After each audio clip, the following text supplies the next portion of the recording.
नमस्कार। आज हम पढ़ रहे हैं मुंशी प्रेमचंद जी की कहानी मुफ्त का यश।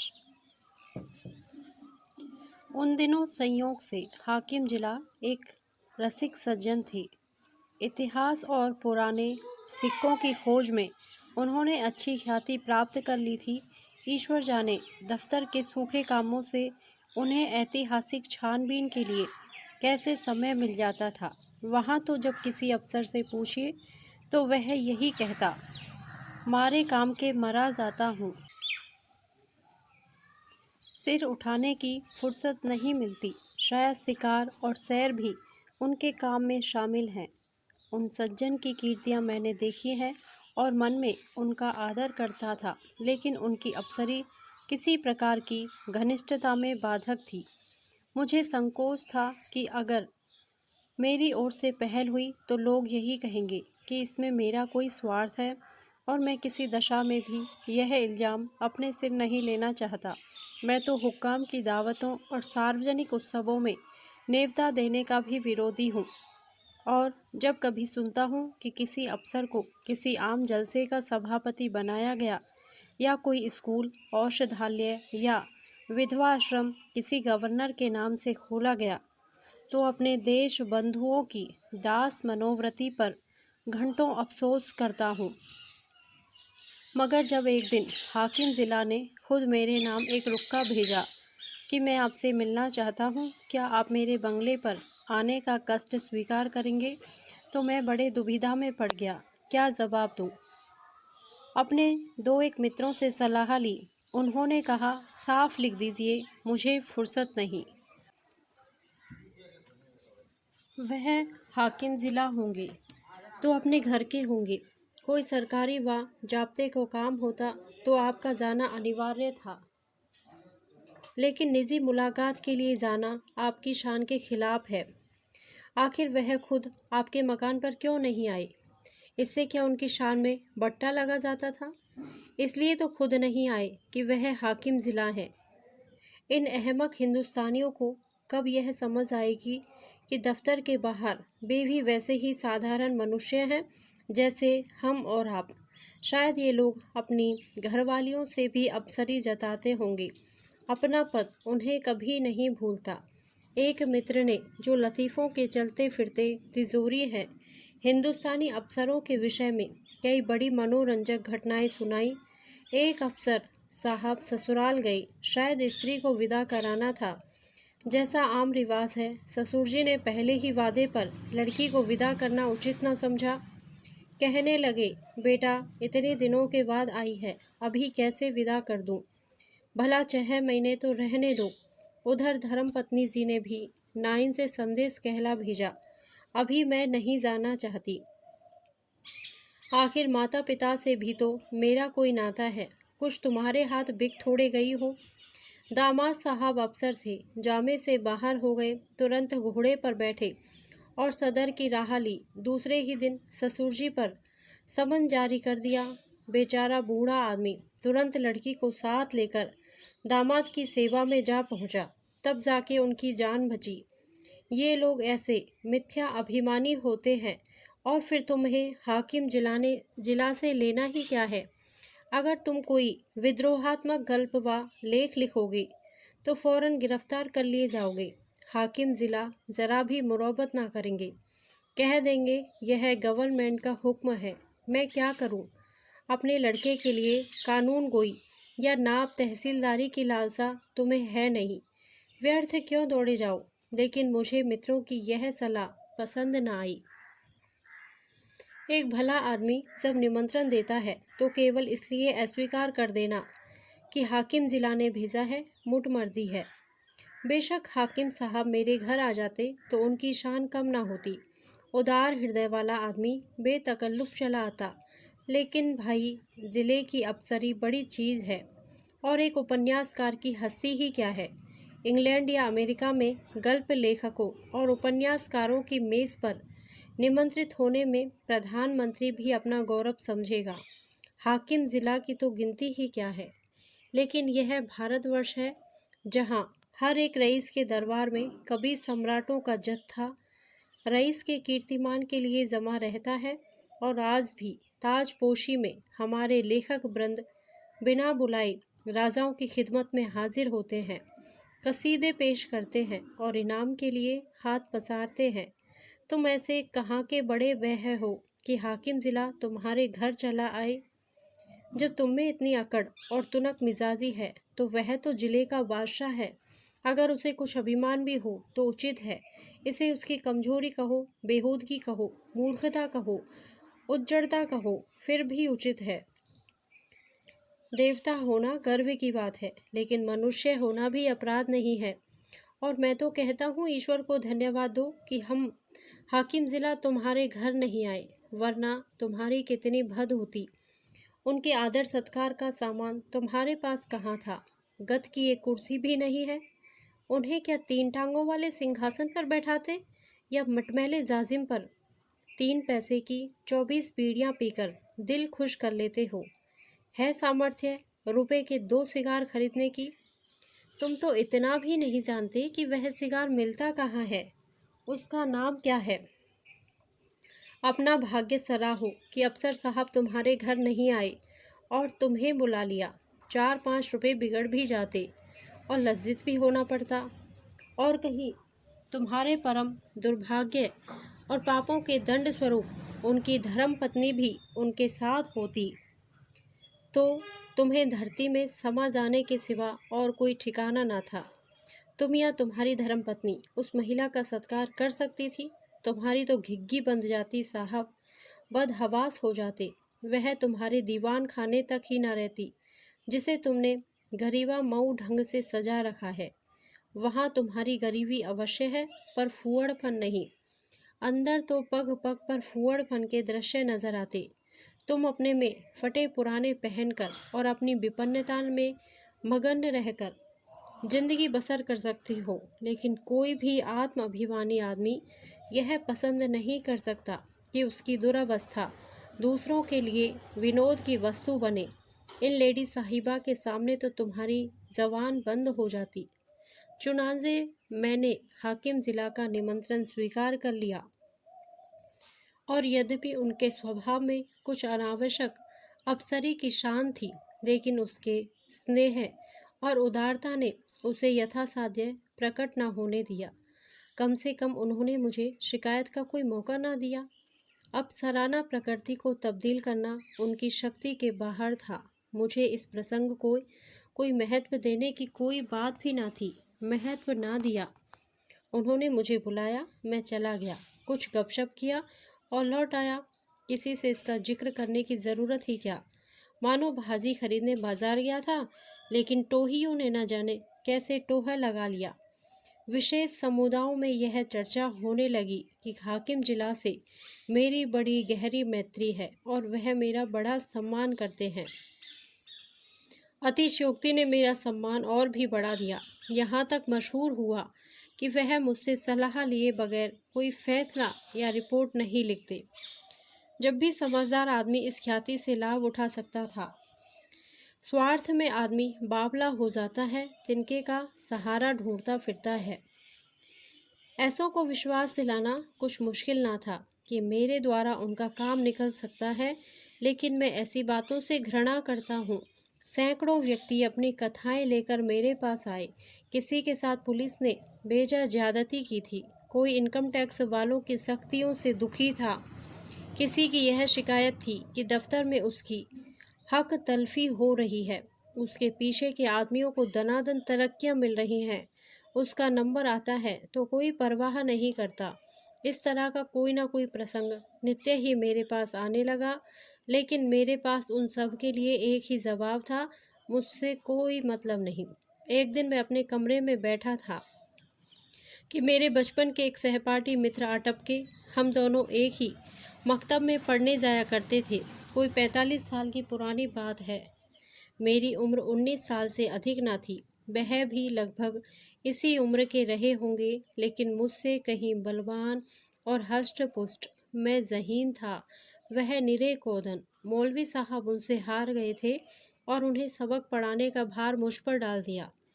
अपने से दुगने व्यक्ति को पढ़ाना मैं अपने लिए गौरव की बात समझता था और खूब मन लगाकर पढ़ा था। फल यह हुआ कि मौलवी साहब की झड़ी जहाँ असफल रही वहाँ मेरा प्रेम सफल हो गया। बलदेव चल निकला, खालिक बारी तक जा पहुँचा, मगर इस बीच में मौलवी साहब का स्वर्गवास हो गया और वह शाखा टूट गई। उनके छात्र भी इधर उधर हो गए। तब से बलदेव को केवल मैंने 2-3 बार रास्ते में देखा। मैं अभी वही सीकिया पहलवान हूँ और वह अभी वही भीम का है। राम राम हुई, क्षेम कुशल पूछा और अपनी अपनी राह चले गए।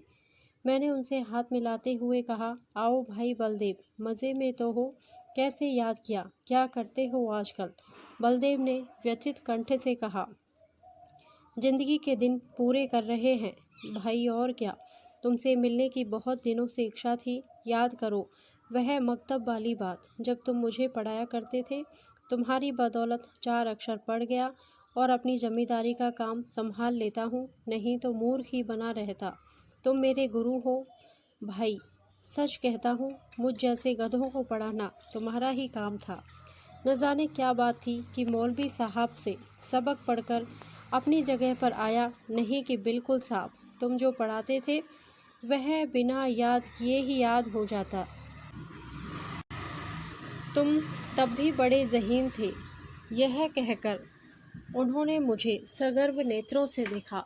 मैं बचपन के साथियों को देखकर फूल उठता हूँ। सजल नेत्र होकर बोला, मैं तो जब तुम्हें देखता हूँ तो यही जी में आता है कि दौड़कर तुम्हारे गले लिपट जाऊं। 45 वर्ष का युग मानो बिल्कुल गायब हो जाता है। वह मकतब आंखों के सामने फिरने लगता है और बचपन सारी मनोहरताओं के साथ ताज़ा हो जाता है। बलदेव ने भी डबित कंठ से उत्तर दिया, मैंने तो भाई तुम्हें सदैव अपना इष्टदेव समझा है। जब तुम्हें देखता हूँ तो छाती गज भर की हो जाती है कि वह मेरा बचपन का संगी जा रहा है, जो समय आ पड़ने पर कभी दगा ना देगा। तुम्हारी बड़ाई सुन सुनकर मन ही मन प्रसन्न हो जाता हूँ। लेकिन यह बताओ, क्या तुम्हें खाना नहीं मिलता? कुछ खाते पीते क्यों नहीं? सूखते क्यों जाते हो? घी ना मिलता हो तो 2-4 कनस्तर भिजवा दूँ? अब तुम भी बूढ़े हुए, खूब डटकर खाया करो। अब तो देह में जो कुछ तेज और बल है वह केवल भोजन के अधीन है। मैं तो अब भी सेर भर दूध और पाव भर घी उड़ाए जाता हूँ। इधर थोड़ा मक्खन भी खाने लगा हूँ। जिंदगी भर बाल बच्चों के लिए मर मिटे। अब कोई यह नहीं पूछता कि तुम्हारी तबीयत कैसी है। अगर आज कंधा डाल दूँ तो कोई एक लोटे पानी को ना पूछे। इसलिए खूब खाता हूँ और सबसे ज़्यादा काम करता हूँ।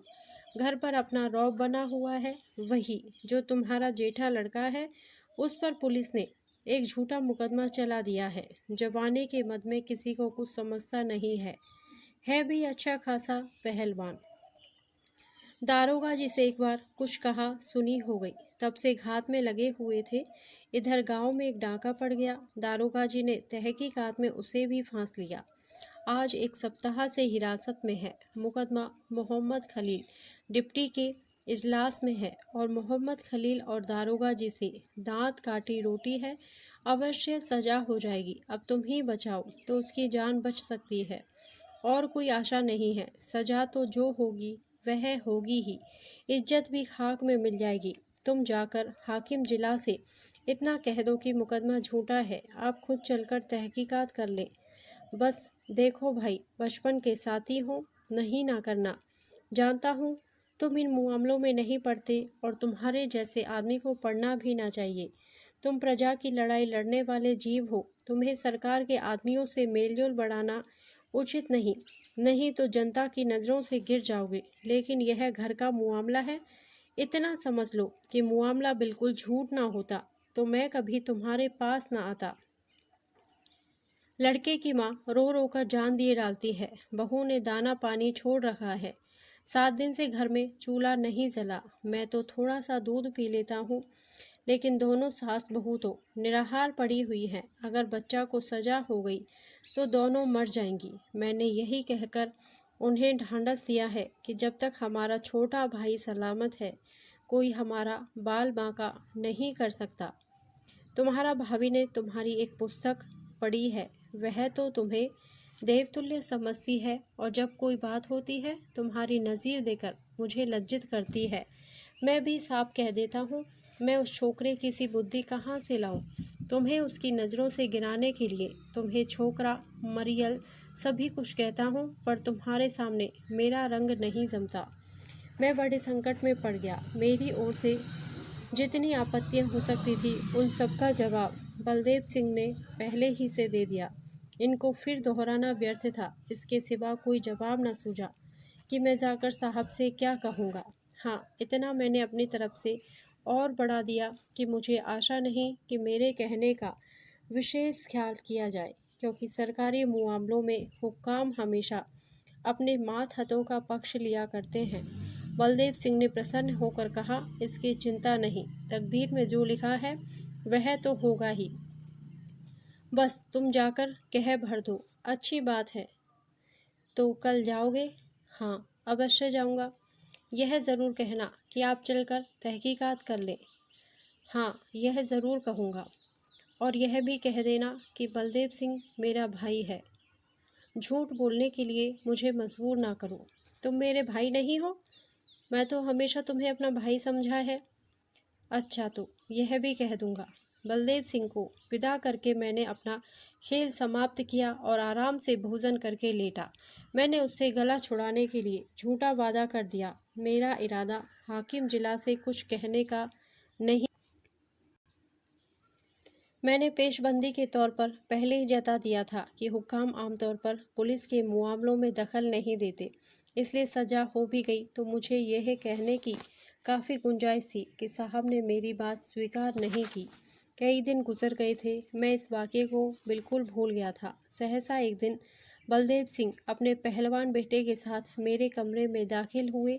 बेटे ने मेरे चरणों पर सिर रख दिया और अदब से किनारे खड़ा हो गया।